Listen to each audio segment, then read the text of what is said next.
Toxic ಸಿನಿಮಾಕ್ಕೆ ಸಂಬಂಧಪಟ್ಟಂತೆ ಒಂದಲ್ಲ ಒಂದು ಅಪ್ಡೇಟ್ಗಳು ಬರ್ತಾನೆ ಇದೆ. ಮಿಣಿ ವಸಂತ ಅವರು ಅವರ ಸಂಭಾವನೆ ಎಷ್ಟು, ಒಂದು ರೀತಿಯಲ್ಲಿ ವಿಷಕನ್ಯೆಯಾಗಿ ಕೂಡ ಅವರು ಸಿಕ್ಕಾಪಟ್ಟೆ ಟ್ರೋಲ್ ಆಗಿದ್ರು. ಏನಾದ್ರೂ ಸಂಭಾವನೆಗೆ ಡಿಮ್ಯಾಂಡ್ ಮಾಡಿದ್ರ? ಒಂದು ಕ್ರೋರ್ಸ್ ದಾಟಿದೆ ಅನ್ನುವಂತಹ ವಿಚಾರ ಸದ್ಯಕ್ಕೆ ಗೊತ್ತಾಗ್ತಾ ಇದೆ. ಹಾಯ್ ಹಲೋ ನಮಸ್ಕಾರ ವೀಕ್ಷಕರೇ, ಕನ್ನಡ ಪಿಕ್ಚರ್ ನ ಟಾಕ್ಸಿಕ್ ವಿಶೇಷವಾದಂತಹ ಸೀರೀಸ್ಗೆ ತಮ್ಮೆಲ್ಲರಿಗೂ ಕೂಡ ಹಾರ್ಟ್ ವೆಲ್ಕಮ್. ನಾನು ಪಲ್ಲವಿ ರಾಜ್.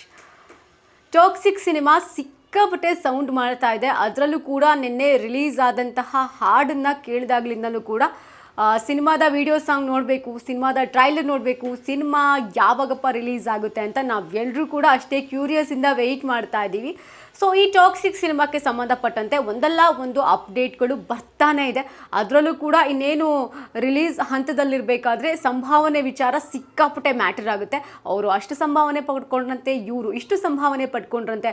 ಅದರಲ್ಲೂ ಕೂಡ ನಮ್ಮ ಸೌತ್ ಬ್ಯೂಟಿ ರುಕ್ಕು ಇದ್ದಾರೆ, ರುಕ್ಮಿಣಿ ವಸಂತ ಅವರು. ಸೊ ಅವರ ಸಂಭಾವನೆ ಎಷ್ಟು ಅನ್ನುವಂತಹ ವಿಚಾರ ಸಿಕ್ಕಾಪಟ್ಟೆ ಸೋಷಿಯಲ್ ಮೀಡಿಯಾದಲ್ಲಿ ಸೌಂಡ್ ಮಾಡ್ತಾ ಇದೆ. ರುಕ್ಕು ಸಿನಿಮಾ ಜರ್ನಿಯನ್ನು ನಾವೆಲ್ಲರೂ ಕೂಡ ನೋಡ್ಕೊಂಡು ಬಂದಿದ್ದೀವಿ. ಸೊ ನಾವು ಅವರ ಸಿನಿಮಾ ಜರ್ನಿಗೆ ರೆಸ್ಪೆಕ್ಟ್ ಕೂಡ ಮಾಡ್ತೀವಿ. ಒಂದು ಚಿಕ್ಕ ಪಾತ್ರವನ್ನು ಮಾಡಿಕೊಂಡು ಈಗ ಒಬ್ಬ ಬಹಳ ದೊಡ್ಡ ನಟಿಯಾಗಿ ಟಾಲಿವುಡ್ ಆಗಿರಬಹುದು, ಕಾಲಿವುಡ್ಡು, ಸ್ಯಾಂಡಲ್ವುಡ್ಡು, ಈಗ ಯಶ್ ಅವರ ಟಾಕ್ಸಿಕಲ್ಲೂ ಕೂಡ ರುಕ್ಕು ಅವರು ಮಿಂಚ್ತಾ ಇದ್ದಾರೆ. ಕಾಂತಾರ ಚಾಪ್ಟರ್ 1 ಸಿನಿಮಾದಲ್ಲೂ ಕೂಡ ಕನಕಾವತಿಯಾಗಿ ರುಕ್ಮಿಣಿ ವಸಂತ ಅವರು ಮಿಂಚಿದ್ರು. ಅವರ ಪಾತ್ರ ನಮ್ಮೆಲ್ಲರಿಗೂ ಕೂಡ ಇಷ್ಟವಾಗಿತ್ತು. ಒಂದು ರೀತಿಯಲ್ಲಿ ವಿಷಕನ್ಯೆಯಾಗಿ ಕೂಡ ಅವರು ಸಿಕ್ಕಾಪಟ್ಟೆ ಟ್ರೋಲ್ ಆಗಿದ್ರು. ಕಾಂತಾರ ಚಾಪ್ಟರ್ 1 ಆದ ನಂತರದಲ್ಲಿ ಅವರ ಡಿಮ್ಯಾಂಡ್ ದುಪ್ಪಟ್ಟಾಗಿದೆ ಅಂತಾನೆ ಹೇಳ್ತಾ ಹೋಗ್ಬೋದು. ಅವರಿಗೆ ಡಿಮ್ಯಾಂಡ್ ಸೃಷ್ಟಿಯಾಗಿದ್ದು ಸಪ್ತ ಸಾಗರದಾಚೆ ಎಲ್ಲೋ ಸಿನಿಮಾ ಆದ ನಂತರದಲ್ಲಿ ಅವರ ಆ ಒಂದು ಪುಟ್ಟಿ ಅನ್ನುವಂತಹ ಕ್ಯಾರೆಕ್ಟರ್ ಇವಾಗಲೂ ಕೂಡ ಸೋಷಿಯಲ್ ಮೀಡಿಯಾದಲ್ಲಿ ತುಂಬ ಜನ ಲೈಕ್ ಮಾಡ್ತಾರೆ. ಅವ್ರೇನಾದರೂ ಒಂದು ಪೋಸ್ಟ್ ಹಾಕಿದರೆ ಅಥವಾ ಅವ್ರೇನೋ ಒಂದು ಸ್ಟೋರಿ ಹಾಕಿದರೆ ಅಲ್ಲಿ ಪುಟ್ಟಿ ಅಂತ ಹೋಗಿ ಕಮೆಂಟ್ ಮಾಡೋದಾಗಿರಬಹುದು, ಪುಟ್ಟಿ ಅಂತ ಅವರು ಆಚೆ ಎಲ್ಲಾದರೂ ಬಂದಿದ್ರೆ ಕರೆಯೋದಾಗಿರಬಹುದು. ಈ ರೀತಿಯಾಗಿ ನಾವು ನೋಡ್ತಾ ಇರ್ತೀವಿ. ಸೊ ಈಗ ಇವರಿಗೂ ಕೂಡ ಸಿಕ್ಕಾಪಟ್ಟೆ ಡಿಮ್ಯಾಂಡ್ ಜಾಸ್ತಿ ಆಗಿರೋದ್ರಿಂದ ನಮ್ಮ ರುಕ್ಕು ಪಡೆದಂತಹ ಸಂಭಾವನೆ ಎಷ್ಟು ಟಾಕ್ಸಿಕ್ ಸಿನಿಮಾದಲ್ಲಿ ಅನ್ನುವಂತಹ ಚರ್ಚೆ ಜೋರಾಗಿದೆ. ಅದರಲ್ಲೂ ಕೂಡ ಟಾಕ್ಸಿಕ್ ಅಂತ ಬಂದಾಗ ಎಲ್ಲ ಬಹಳ ದೊಡ್ಡವರೇ, ದೊಡ್ಡ ತಾರಾ ಬಳಗವೇ ಈ ಟಾಕ್ಸಿಕ್ ಸಿನಿಮಾದಲ್ಲಿದೆ. ಬರೀ ಕಲಾವಿದರು ಮಾತ್ರ ಅಲ್ಲದೆ ಟೆಕ್ನಿಕಲ್ ಟೀಮ್ ಕೂಡ ಬಹಳ ದೊಡ್ಡ ಮಟ್ಟಗಿರೋದ್ರಿಂದ ಈ ಸಿನಿಮಾ ಬಹಳ ದೊಡ್ಡ ಮಟ್ಟಿಗೆ ಸೌಂಡ್ ಮಾಡ್ತಾ ಇದೆ. ಹತ್ತತ್ರ ಒಂದು ಅಂದಾಜಂದರೆ ಒಂದು 500 ಕೋಟಿ ಬಜೆಟ್ ಸಿನಿಮಾ ಒಳಗೊಂಡಿದೆ ಅಂತಲೇ ಹೇಳ್ತಾ ಹೋಗಬಹುದು. ಸೊ ಇಲ್ಲೂ ಕೂಡ ನಮ್ಮ ರುಕ್ಮಿಣಿ ವಸಂತ ಅವರು ಒಂದು ವಿಶೇಷವಾಗಿರುವಂತಹ ಪಾತ್ರ ಈ ಸಿನಿಮಾದಲ್ಲಿ ಮಾಡ್ತಾ ಇದ್ದಾರೆ ಅಂದರೆ ಅದಕ್ಕಿಂತ ಒಂದು ಖುಷಿ ನಮ್ಮ ಕನ್ನಡಿಗರಿಗೆ ಮತ್ತೊಂದಿಲ್ಲ ಅಂತ ಹೇಳ್ತಾ ಹೋಗ್ಬೋದು. ಸೊ ಯಶ್ ಅವರು ಅಂತ ಬಂದಾಗ ಕನ್ನಡಿಗರಿಗೆ ಫಸ್ಟ್ ಪ್ರಿಫರೆನ್ಸ್ ಕೊಡ್ತಾರೆ ಅನ್ನೋದಕ್ಕೆ ಇದೂ ಒಂದು ಎಕ್ಸಾಂಪಲ್ ಅಂತ ಹೇಳ್ತಾ ಹೋಗ್ಬೋದು. ಸೊ ಹೀಗಿರಬೇಕಾದ್ರೆ ಬಾಲಿವುಡ್ ನಟಿಯರನ್ನು ಮೀರಿಸುವಂತಹ ಒಂದು ಬ್ಯೂಟಿ ಜೊತೆಗೆ ಆ ಆ್ಯಕ್ಟಿಂಗ್ ಸ್ಕಿಲ್ನ ರುಕ್ಮಿಣಿ ವಸಂತ ಅವರು ಬೆಳೆಸ್ಕೊಳ್ತಾ ಇದ್ದಾರೆ, ಗಳಿಸ್ಕೊಳ್ತಾ ಇದ್ದಾರೆ ಕೂಡ. ಸೊ ಹೀಗಿರಬೇಕಾದ್ರೆ ಅವ್ರು ಏನಾದರೂ ಸಂಭಾವನೆಗೆ ಡಿಮ್ಯಾಂಡ್ ಮಾಡಿದ್ರ?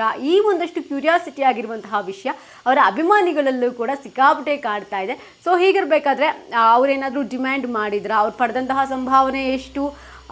ಕ್ರೋರ್ಸ್ ಏನಾದರೂ ದಾಟಿದೆಯಾ ಅವರ ಸಂಭಾವನೆ, ಅಥವಾ ಲ್ಯಾಕ್ಸಲ್ಲೇ ಇದೆಯಾ? ಅವ್ರ ಪಾತ್ರ ಹೇಗಿರುತ್ತೆ? ಅವ್ರ ಪಾತ್ರನ ಡೈರೆಕ್ಟರ್ ಯಾವ ರೀತಿ ತೋರಿಸಿರ್ತಾರೆ? ಹೀಗೆ ಸಾಕಷ್ಟು ಪ್ರಶ್ನೆಗಳು ಇವಾಗ ಅವರ ಅಭಿಮಾನಿಗಳಲ್ಲಿ ಕಾಡ್ತಿರುವಂಥದ್ದು. ಸೊ ರುಕ್ಮಿಣಿ ವಸಂತ ಅವರು ಟಾಕ್ಸಿಕ್ ಸಿನಿಮಾ ಅಂತ ಬಂದಾಗ ಪಡೆದುಕೊಂಡಂತಹ ಸಂಭಾವನೆ ಅಧಿಕೃತವಾಗಿ ಇಷ್ಟೇ ಅಷ್ಟೇ ಅಂತ ನಮಗೆ ಸಿಕ್ಕದಲೇ ಇದ್ರೂ ಕೂಡ ಆ ಕ್ರೋರ್ಸ್ ದಾಟಿದೆ ಅನ್ನುವಂತಹ ವಿಚಾರ ಸದ್ಯಕ್ಕೆ ಲಭ್ಯವಾಗ್ತಾ ಇದೆ.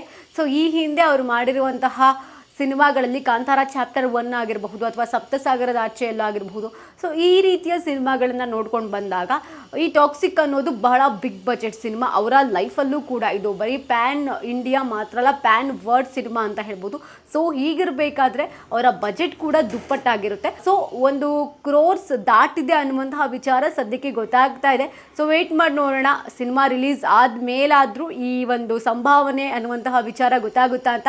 ನಯನತಾರ ಅವರು ಕೂಡ ಲೇಡಿ ಸೂಪರ್ ಸ್ಟಾರ್ ನಯನತಾರ 12 ಕೋಟಿ ಸಂಭಾವನೆಯನ್ನು ಪಡ್ಕೊಂಡಿದ್ದಾರೆ. ಜೊತೆಗೆ ಕಿಯಾರಾ ಅವರು 15 ಕೋಟಿ ಸಂಭಾವನೆ ಪಡ್ಕೊಂಡಿದ್ದಾರೆ ಅನ್ನುವಂತಹ ಸುದ್ದಿ ವೈರಲ್ ಆಗ್ತಾ ಇದೆ.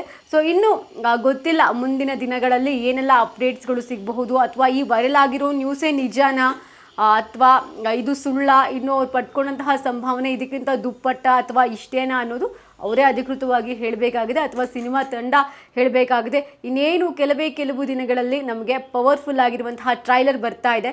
ಈ ಪವರ್ಫುಲ್ ಆಗಿರುವಂತಹ ವಿಮೆನ್ಸ್ ಡೇಗೆ ಈ ಒಂದು ಟಾಕ್ಸಿಕ್ ಪವರ್ ವುಮೆನ್ಸ್ಗಳನ್ನು ತೋರಿಸುವಂತಹ ಪ್ರಯತ್ನ ಸಿನಿಮಾ ತಂಡ ಮಾಡುತ್ತೆ ಅಂತ ನಾನು ಗೆಸ್ ಮಾಡ್ತಾ ಇದ್ದೀನಿ. ಸೊ ವೆಯ್ಟ್ ಮಾಡಿ ನೋಡೋಣ ಟ್ರೈಲರ್ ಹೇಗಿರುತ್ತೆ ಹಾಗೆ ಸಿನಿಮಾ ಹೇಗಿರುತ್ತೆ ಅಂತ.